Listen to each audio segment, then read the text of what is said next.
I hope everyone's doing well. I decided to do the video in a new location today.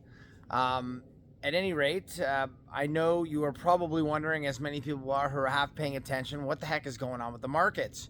Well, in my opinion, it's a combination of factors. Last year, I was concerned about the economic headwinds, which led me to adopt an exceptionally conservative approach with our investments. Meanwhile, the market surged upwards, which was a big surprise to anyone in my industry who was actually paying attention to the bigger picture. While I've largely been correct in my predictions over time, I have often been early.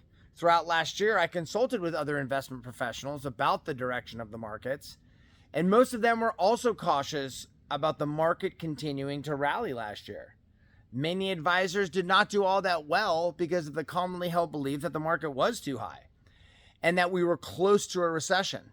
As a result, we have been ready because we still feel the same as we did last year. Our decision to reallocate funds last month made a significant impact, and these moves helped us minimize the impact of this recent downturn so far. Anyone studying the markets last year knew the facts. All indicators signaling a potential recession were flashing red, except for jobs. Manufacturing was weak across the board. Inflation remained high despite the Federal Reserve's actions in raising rates faster than ever before. History shows that raising rates has always caused economic contractions because we live in a debt-driven economy. Let's face it, most of us don't buy our houses and cars with cash. America is built on borrowing. When the cost of money increases by 2, 3, and 4 times, it creates problems in an economy that relies on debt, as we are seeing now. In my opinion, the market has been primed for a downturn for a solid year. While we were prepared for that last year, the market ignored the warning signs and continued to climb. This year, however, things are changing.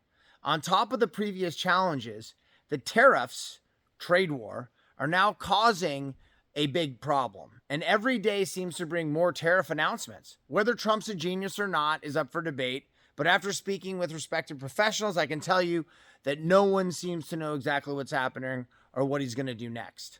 Add that to the creation of a new government department, DOGE, addressing the reckless spending by the US government, creates one common theme: uncertainty, whether it's good or bad. The stock market hates uncertainty. Company stock prices are based on how much money they make from the goods or services they sell.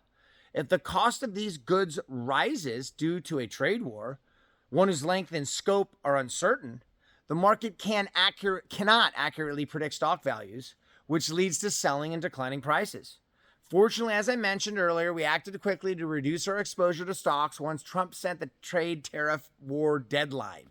That decision to reduce exposure has proven to be beneficial so far. However, we're continuing to monitor the situation closely because it can change on a dime. But as of now, the markets are down enough to officially put us in correction territory. My team and I are always watching this closely, and there may come a time, whether next week or later this year, when we'll have an opportunity to increase stock allocations again. I'm always here to answer your questions and assist in any way I can. As I often mention, you can reach out to me at any time. I've met with most of you over the phone over the last month or two, but I'm happy to schedule another meeting if you'd like. There's always a link at the bottom of these emails where you can book an appointment directly with me or respond to the email. And many of you, of course, have my phone. Thank you for listening. Have a great rest of your day.